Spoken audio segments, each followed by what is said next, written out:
नमस्कार दोस्तों, एक बार फिर से एक नए वीडियो में आप सभी का बहुत बहुत स्वागत है रोथिन्स अकाउंटेंसी क्लासेस पर। दोस्तों, आज मैं आप लोगों को डिसोल्यूशन ऑफ पार्टनरशिप फॉर्म का एक प्रैक्टिकल प्रॉब्लम सॉल्व करके दिखाऊंगा। पिछला वीडियो में मैंने आप लोगों को डिसोल्यूशन ऑफ पार्टनरशिप फॉर्म का कॉन्सेप्ट के बारे में बताया था और डिसोल्यूशन ऑफ पार्टनरशिप फॉर्म का प्रैक्टिकल प्रॉब्लम सॉल्व करने के लिए जो जो जर्नल एंट्रीज का जरूरत पड़ेगा उसके बारे में आप लोगों को बताया था।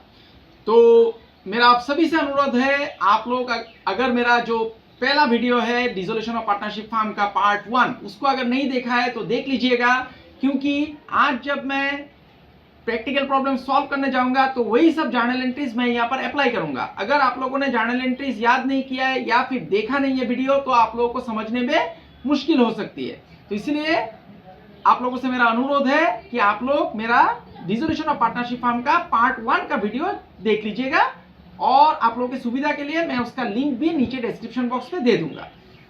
आगे बढ़ने से पहले दोस्तों, मेरा आप सभी से एक छोटा सा निवेदन है, अगर अभी तक आप लोगों ने मेरा चैनल को सब्सक्राइब नहीं किया है तो चैनल को सब्सक्राइब जरूर कर लीजिएगा और ऊपर का जो बेल आइकन है उसको दबाना मत भूलिएगा। वीडियो अगर अच्छा लगा तो इसे एक लाइक भी कीजिएगा, अपने दोस्तों के बीच शेयर भी कीजिएगा और कॉमेंट करना मत भूलिएगा।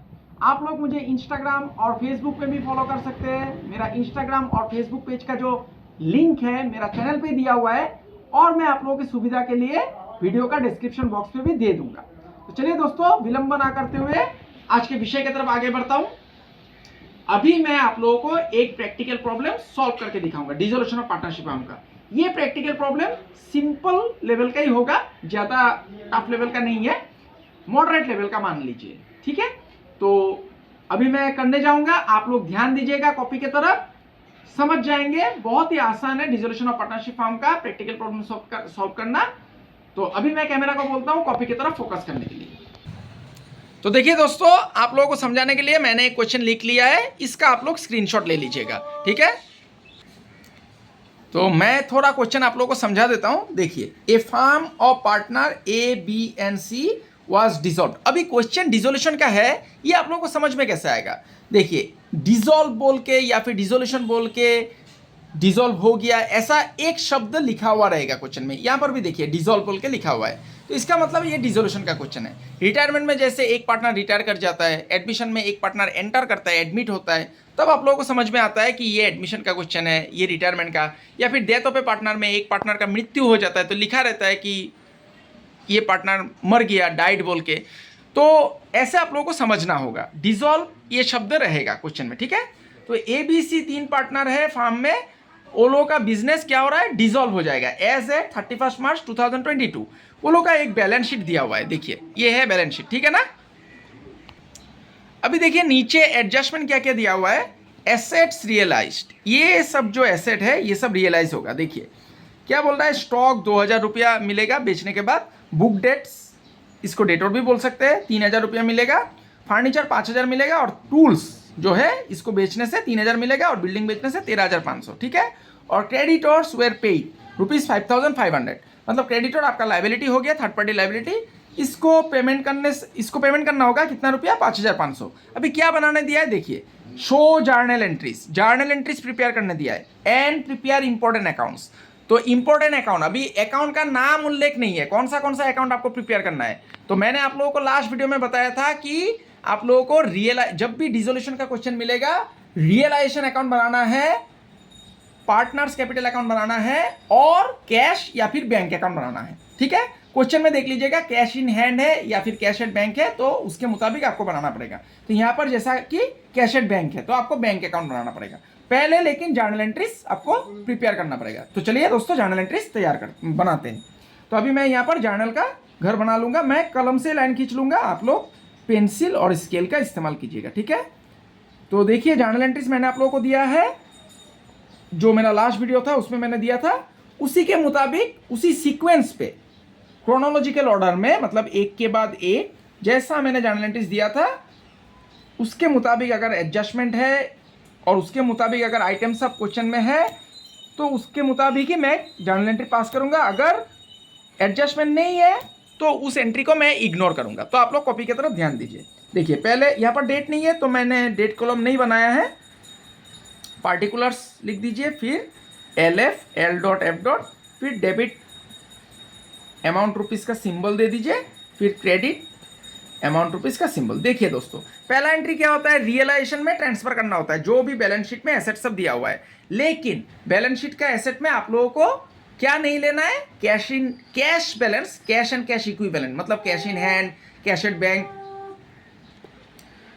और फिक्टिशियस एसेट, ठीक है ना। Cash in hand, cash at bank या फिर कैश बैलेंस, बैंक बैलेंस और फिक्टिशियस एसेट, मतलब बिजनेस शुरू करने के समय जो सब खर्चा होता है वो सब बैलेंस आप लोगों को नहीं लेना है, रियलाइजेशन में ट्रांसफर नहीं करना है। तो देखिए यहाँ पर एसेट में क्या क्या है, कैश एट बैंक है, कैश एट बैंक ट्रांसफर नहीं होगा। बाकी सब asset, stock, book debts, tool, furniture, building, सभी टेंजिबल एसेट है, सबको ट्रांसफर करना पड़ेगा पहले रियलाइजेशन में। तो यहाँ पर देखिए realisation account debit, realisation account debit, asset सबका नाम लिखना पड़ेगा। मैंने जो मेरा पिछला वीडियो था, पहला video dissolution of partnership form का, उसमें मैंने सन्ड्री एसेट्स लिखा था। सन्ड्री एसेट्स मतलब मुझे तो पता नहीं था क्या क्या नाम रहेगा, तो नाम आपको लिखना है, सन्ड्री एसेट नहीं लिखना है, ठीक है ना। तो देखिए कि यहाँ पर क्या नाम है, स्टॉक, टू स्टॉक अकाउंट, ऐसे लिखना पड़ेगा, टू स्टॉक अकाउंट। बाद में अमाउंट सब लिख देंगे, पहले ट्रांसफर कर लेता हूँ। टू बुक डेट्स अकाउंट, फिर to tool account, tool account, to furniture account, सभी एसेट को मैं ट्रांसफर कर रहा हूँ। जितना भी टेंजिबल और इंटेंजिबल एसेट है सबको ट्रांसफर करना पड़ेगा, लेकिन हाँ कैश बैलेंस, बैंक बैलेंस और फिक्टिशियस एसेट को ट्रांसफर नहीं करना है रियलाइजेशन में, ठीक है। ये हम लोगों ने ट्रांसफर किया अभी, इसका अमाउंट सब भी मैं लिख दूंगा। देखिए क्वेश्चन की तरफ देखिए कितना है, स्टॉक 2400 है, मैं क्रेडिट साइड में अभी 2400 लिखूंगा, ठीक है। फिर है 4000, बुक डेट्स 4000 लिख देता हूँ। फिर है टूल है 2700, ठीक है। उसके बाद 3300 है और 12000 है, ठीक है ना।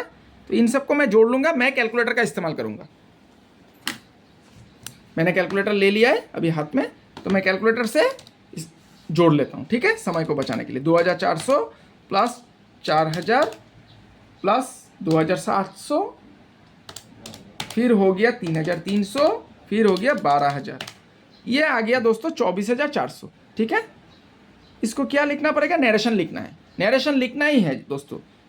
Without narration journal entry is incomplete, मतलब जर्नल एंट्री संपूर्ण नहीं है आपका, नरेशन आपको लिखना पड़ेगा। Being assets transfer to, simple narration लिखिए, ज़्यादा कॉम्प्लेक्स सेंटेंस में मत लिखिए। Being assets transfer to realisation account, इतना लिखने से हो जाएगा, काफ़ी है। रियलाइजेशन अकाउंट, ठीक है। ये पहला एंट्री कंप्लीट, समझ में आया सब लोगों को। इस पर मैंने एक लाइन खींच दिया क्योंकि पहला एंट्री कंप्लीट हो गया। उसके बाद दोस्तों क्या करना पड़ता है, थर्ड पार्टी लायबिलिटीज ट्रांसफर करना पड़ता है। फर्स्ट पार्टी होता है पार्टनर्स का खुद का कैपिटल, सेकेंड पार्टी होता है रिजर्व्स एंड सरप्लस, और बाकी सब थर्ड पार्टी। तो देखिए यहाँ पर बैलेंस शीट में कैपिटल है, ये फर्स्ट पार्टी है, ये ट्रांसफर नहीं होगा, रिजर्व। ये सेकेंड पार्टी है प्रॉफिट एंड लॉस, मतलब अनडिस्ट्रीब्यूटेड प्रॉफिट, ठीक है ना, ये सरप्लस है, ये भी ट्रांसफर नहीं होगा। सिर्फ थर्ड पार्टी एक ही है, क्रेडिटर। तो क्रेडिटर को आपको ट्रांसफर करना होगा। इसका एंट्री क्या होता है, sundry liabilities account debit to realisation. Sundry liabilities मतलब मैंने लास्ट वीडियो में सन्ड्री लायबिलिटीज क्यों लिखा था, क्योंकि मुझे पता नहीं था लायबिलिटीज का नाम क्या क्या आएगा क्वेश्चन में। तो अभी नाम है क्रेडिटर्स, तो मुझे क्रेडिटर लिखना पड़ेगा, ठीक है। Creditors account debit to realisation account हो गया दोस्तों। देखिए कितना आसान एंट्री है, कितना अमाउंट है 6700, इसको लिख दीजिए। बीइंग क्रेडिटर एक ही है, लायबिलिटी थर्ड पार्टी लायबिलिटी, तो उसका नाम लिख दीजिए। बीइंग, यहां पर मैं कैलकुलेटर दे दूँ, being creditor transfer to realisation account, इतना लिखने से हो जाएगा, काफ़ी है। Being creditors transfer to realisation account. उसके बाद क्या करना पड़ता है दोस्तों, जितना सब एसेट हम लोगों ने ट्रांसफर किया है रियलाइजेशन अकाउंट में, सभी एसेट को बेचना पड़ता है। अगर क्वेश्चन बोल रहा है कि बेचा गया है, तभी आप लोग बेचने का एंट्री पास कीजिए। अगर बेचा नहीं गया, अगर बोल नहीं रहा है, क्वेश्चन में नहीं बोला है एडजस्टमेंट में कि बेचा गया है कि नहीं, तो आप लोग जो एसेट बेचने का एंट्री है बैंक अकाउंट या फिर cash account debit to realisation account, उसको पास मत कीजिएगा। लेकिन यहाँ पर क्वेश्चन में दिया गया है, देखिए एसेट्स रियलाइज, जो सब एसेट हम लोगों ने ट्रांसफर किया था, stock, book debts, tool, furniture, building, सभी एसेट को बेचा गया। देखिए स्टॉक 2000 में, बुक डेट्स, फिर फर्नीचर, टूल, बिल्डिंग सभी को बेचा गया है, ठीक है ना। तो इसमें हम लोग का एंट्री आएगा, तो हम लोग क्या लिखेंगे, कैश नहीं लिखेंगे, बैंक लिखेंगे, क्योंकि यहाँ पर कैश एट बैंक है। तो मैं पेज को पलट लेता हूँ, यहाँ पर जगह नहीं होगा, तो दोबारा से मैं लाइन खींच लूँगा, पूरा पेज ही मैं ले लेता हूँ, क्योंकि कितना सारा एंट्रीज आएगा मुझे पता नहीं है, तो इस पूरा पेज को ही मैं कवर करूँगा। देखिए एंट्री क्या होगा, बेचने से asset, bank account debit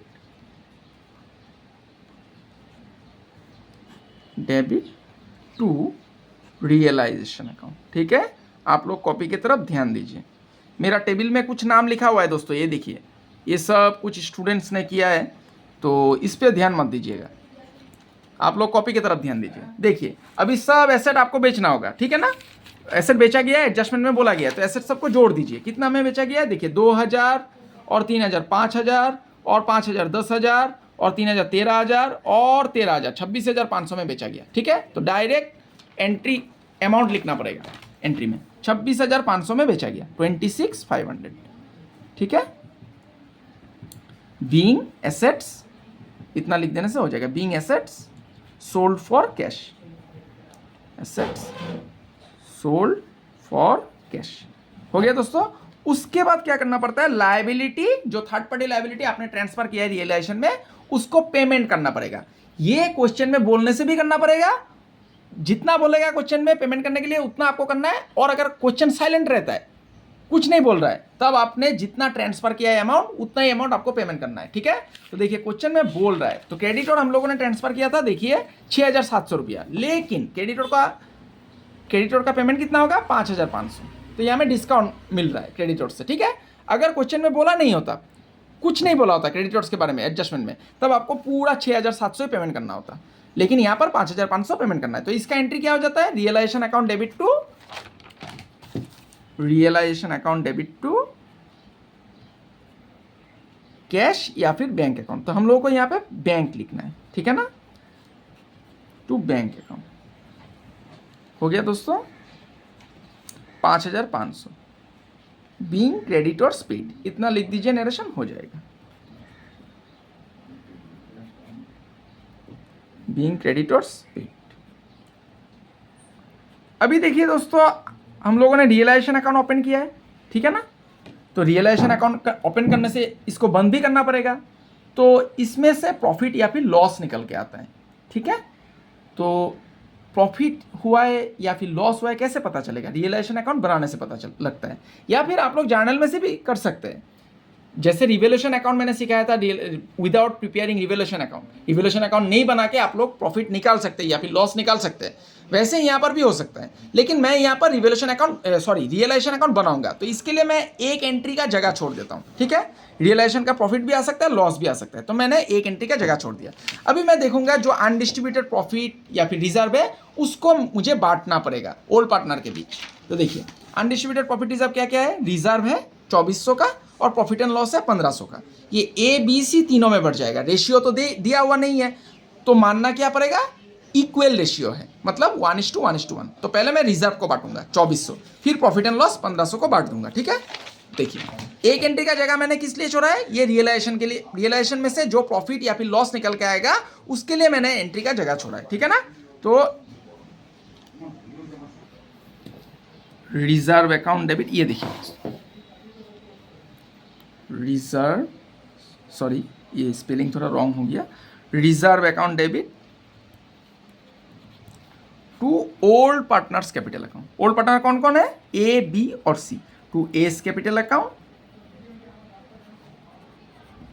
to B's capital account, to C's capital account, ठीक है ना।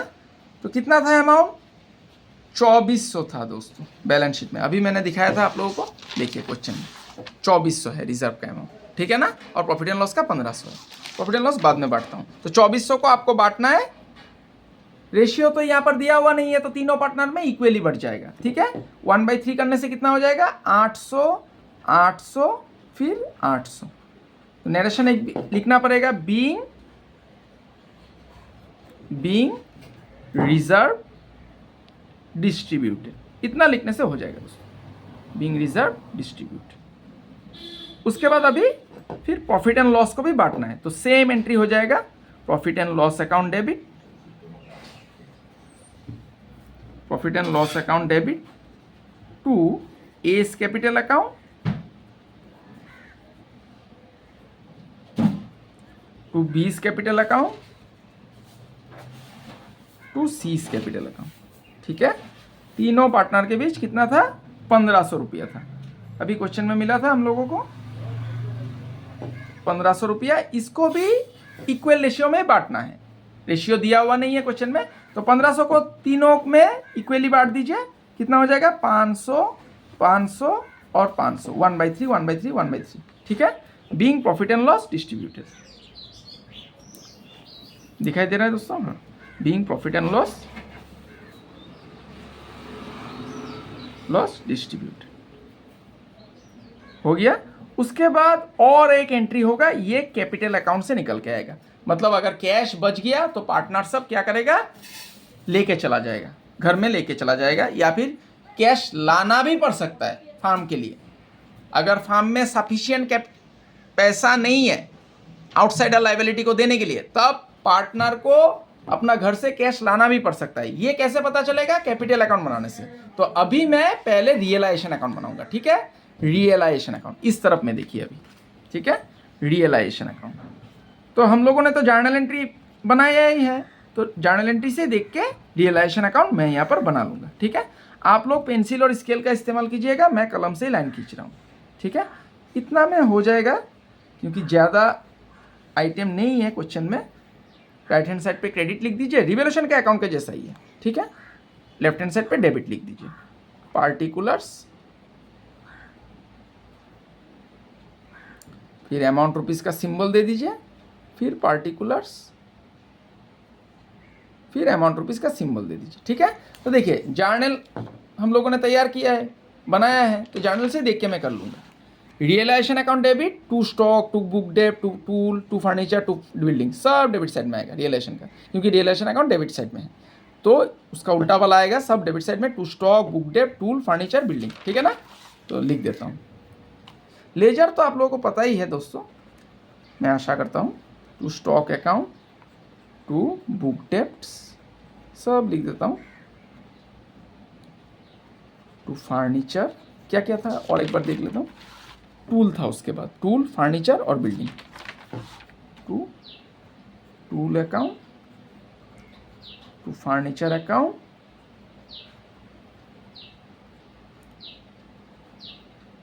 और टू बिल्डिंग अकाउंट। ठीक है ना, अभी इसका अमाउंट सब लिखना है। बहुत आसान है दोस्तों प्रैक्टिकल प्रॉब्लम सॉल्व करना। देखिए 2400, 4000 और 2700, इसको लिख देता हूँ पहले। 2400, 4000 और 2700, फिर है और दो अमाउंट 3300 और 12000, ये फर्नीचर और बिल्डिंग का अमाउंट है। ठीक है, 3300 और 12000, ये मैंने लिख दिया। अभी दूसरा एंट्री देखूंगा, अगर रियलाइजेशन शब्द है तभी आएगा। Creditors account debit to realisation, realisation शब्द है किस तरफ है, क्रेडिट साइड में, तो क्रेडिट साइड में जाएगा इसका उल्टा वाला, क्या, क्रेडिटर, बाय क्रेडिटर्स, 6700 रुपये बाय क्रेडिटर्स लिखना है।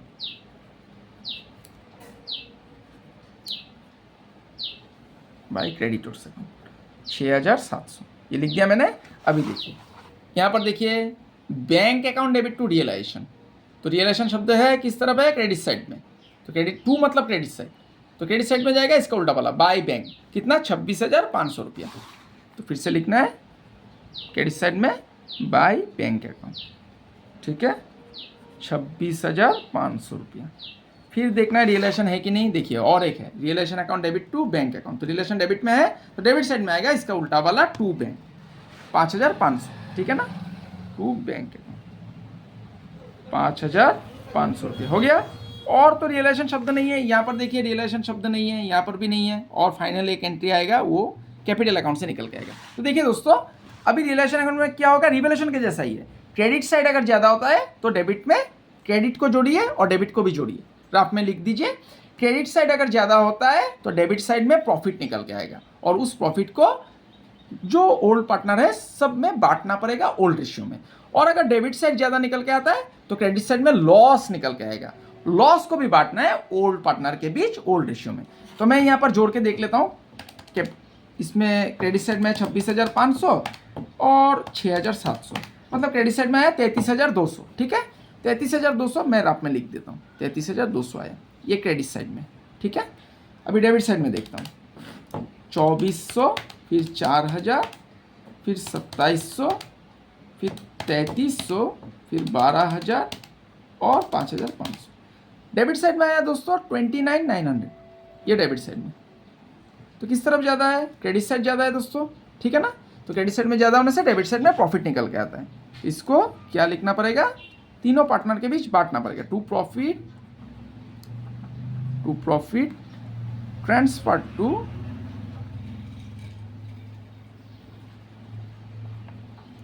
Partners capital account. कौन कौन पार्टनर था? ए, बी और सी, तीनों में बांट देना पड़ेगा। ठीक है, कितना निकल के आया? अभी क्रेडिट से डेबिट को माइनस करना पड़ेगा। 33,200 से 29,900 को माइनस कर दीजिए, हो गया 3,300, ये आ गया प्रॉफिट। इसको बांट देना पड़ेगा रेशियो ओ, कौन सा? ओल्ड रेशियो में। ओल्ड रेशियो तो दिया हुआ नहीं है तो इक्वल मानना पड़ेगा, 1:1:1, 1/3, 1/3, फिर 1/3, तो 1100, फिर आ गया 1100 और फिर आ गया 1100, तीनों में समान रूप से बढ़ गया 3,300। इसका एंट्री आपको पास करना है। मैंने जो जगह छोड़ा था जर्नल एंट्री में वहाँ पर आपको लिखना है। ठीक है ना, इसमें जोड़ने से कितना आएगा? 33,200 दोनों साइड। ठीक है, 33,200 हो गया। अभी इस एंट्री को, ये प्रॉफिट ट्रांसफर का एंट्री को पास करना पड़ेगा। क्या हो जाएगा entry? Realisation account debit to A's capital, to B's capital, to C's capital. तो यहाँ पर मैंने जो जगह छोड़ा था उसमें मैं लिख देता हूँ realisation account debit, realisation account debit to A's capital account, to B's capital account, to C's capital account. ठीक है ना,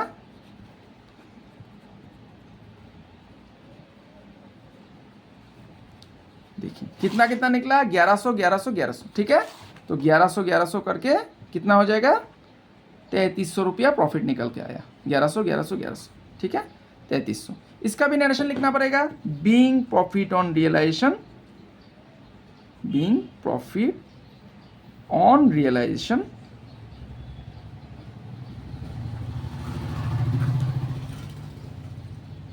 ट्रांसफर टू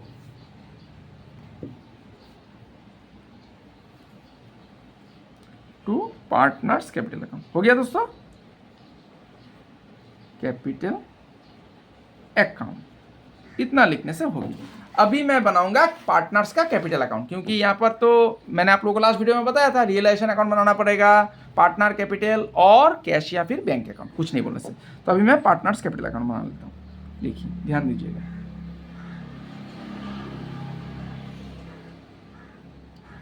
कैपिटल अकाउंट। ठीक है, तो यहाँ पर कितना पार्टनर है? 3 पार्टनर। तो मैं कलम से लाइन खींच रहा हूँ, आप लोग पेंसिल और स्केल का इस्तेमाल कीजिएगा। ठीक है, मैं बार बार इस बात को दोहराता हूँ। 3 पार्टनर था, ए बी सी। जैसा कैपिटल अकाउंट आप लोगों ने एडमिशन रिटायरमेंट में प्रिपेयर किया था वैसा ही होगा। ठीक है, थोड़ा बड़ा ही मैंने लाइन खींच दिया, इतना जगह का आवश्यकता नहीं है। तो डेबिट क्रेडिट, फिर यहाँ पर आपको लिखना है पार्टिकुलर्स, ए का अमाउंट दे दीजिए सिंबल, बी का भी दे दीजिए, सी का भी दे दीजिए, फिर पार्टिकुलर्स लिखना है, फिर ए रुपीस, बी का भी और सी का भी। ठीक है, तो पार्टनर कैपिटल में पहला आइटम क्या आता है? By balance BD. ये मैंने आप लोगों को admission of a partner, retirement of a partner में सिखाया है। तो बाय बैलेंस बीडी का अमाउंट कहाँ रहता है दोस्तों? क्वेश्चन का ही बैलेंस शीट में रहता है, लायबिलिटी साइड में। तो इसको पहले आपको लिखना पड़ेगा। क्वेश्चन का बैलेंस शीट में देख लीजिए, लायबिलिटी साइड में कितना है। देखिए पार्टनर का कैपिटल में ए में है 6,000, बी में 4,000 और सी में फिर से 6,000। इसको लिखना है 6,000, 4,000 और फिर 6,000। ठीक है। अभी हम लोगों ने तो जर्नल एंट्री प्रिपेयर किया है, तो जर्नल एंट्री बनाने से जर्नल एंट्री से देख के आप लोग कर सकते हैं, ये तो बहुत ही सुविधा हो जाता है। तो जर्नल एंट्री में जहाँ जहाँ कैपिटल अकाउंट लिखा रहेगा वो सब आएगा। तो पहला एंट्री में देखिए कैपिटल शब्द है, नहीं है तो नहीं आएगा। दूसरा में भी नहीं है, नहीं आएगा। जहाँ पर कैपिटल शब्द मिल जाएगा वही एंट्री आएगा। तीसरा में भी नहीं है, चौथा में भी नहीं है, ये पांचवा में है। देखिए realisation account debit to A's capital to B's capital to C's capital. तो कैपिटल अकाउंट क्रेडिट साइड में है, तो क्रेडिट साइड में लिखना पड़ेगा इसका उल्टा वाला, बाय रियलाइजेशन 1100 1100 1100, ठीक है, बाय रियलाइजेशन। ये लेजर अकाउंट है दोस्तों। लेजर अकाउंट आप लोगों को पता ही है कैसा होता है, जर्नल के बिना लेजर नहीं बना सकते आप लोग, ठीक है ना। उसके बाद देखिए फिर से कैपिटल है, reserve account debit to A's capital to B's capital to C's capital. फिर से कैपिटल अकाउंट क्रेडिट में है, तो क्रेडिट साइड में जाएगा इसका उल्टा वाला, बाय रिजर्व। कितना, 800 800 800, ठीक है, बाय रिजर्व लिख दीजिए, बाय रिजर्व अकाउंट 800 800 फिर 800।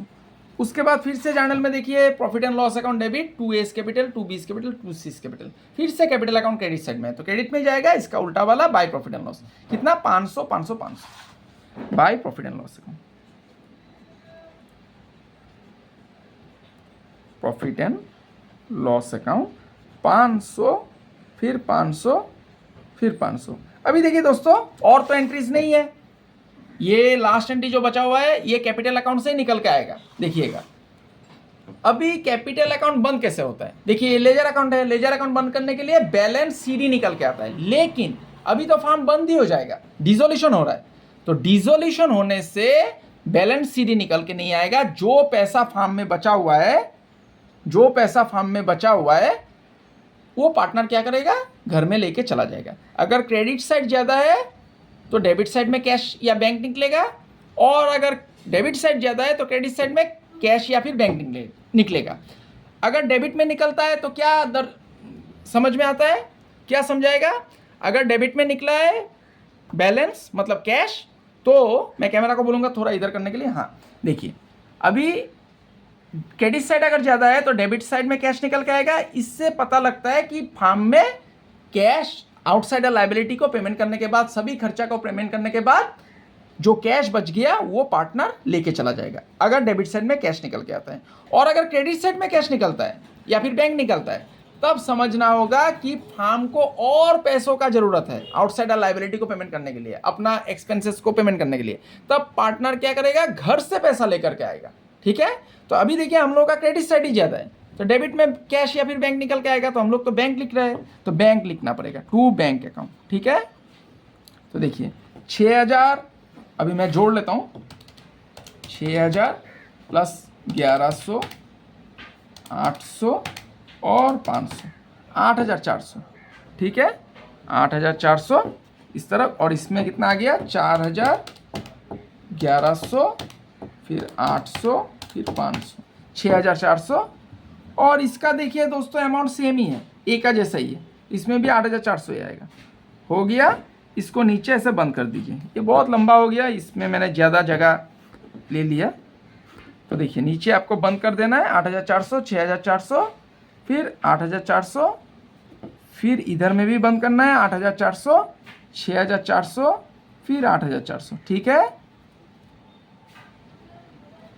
ये हो गया कैपिटल अकाउंट कंप्लीट। लेकिन इसमें से एक एंट्री निकल के आया, देखिए यही मैंने जगह छोड़ा था जर्नल एंट्री में। क्या एंट्री निकल के आया, देखिए A's capital account debit, B's capital account debit, C's capital account debit to bank account, इसको आपको लिखना है, ठीक है। A's capital account debit, A's capital account debit, फिर लिखना है बीस कैपिटल अकाउंट डेबिट,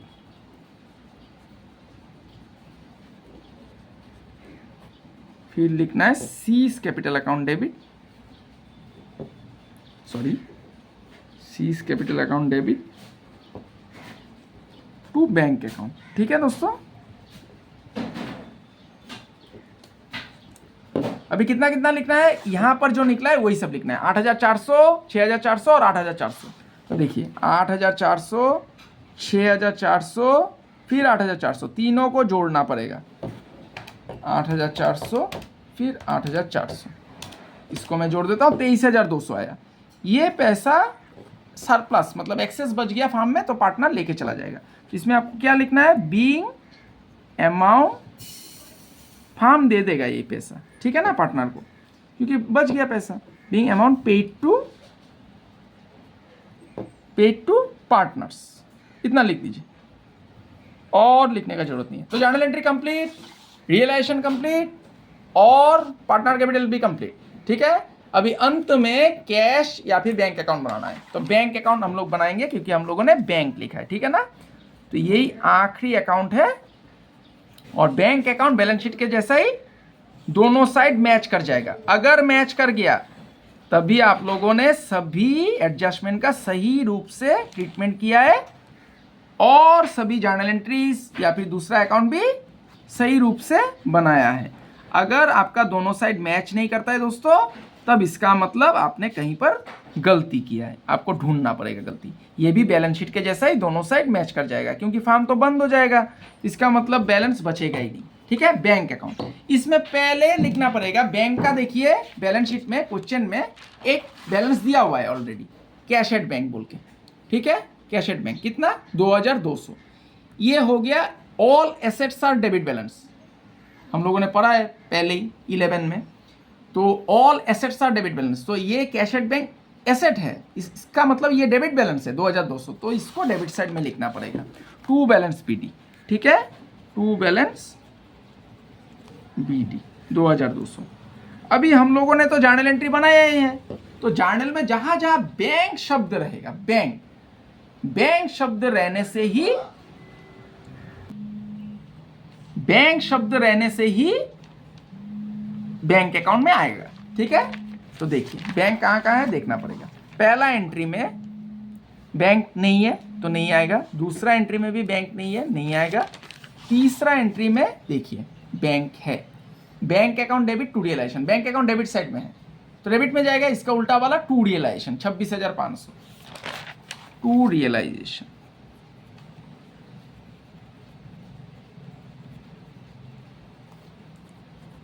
$26,500 हो गया।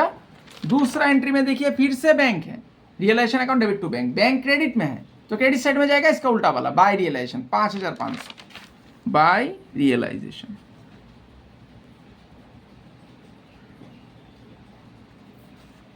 $5,500, ठीक है। अभी देखिए फिर से बैंक है कि नहीं, इसमें तो बैंक नहीं है, कैपिटल है, इसमें भी बैंक नहीं है, इसमें भी बैंक कहीं पर उल्लेख नहीं है, ये लास्ट एंट्री में बैंक है। देखिए बैंक क्रेडिट साइड में है तो क्रेडिट में जाएगा by A's capital, by B's capital, by C's capital, 8,400, 6,400 और 8,400, ठीक है, लिखना पड़ेगा। Bye A's capital account,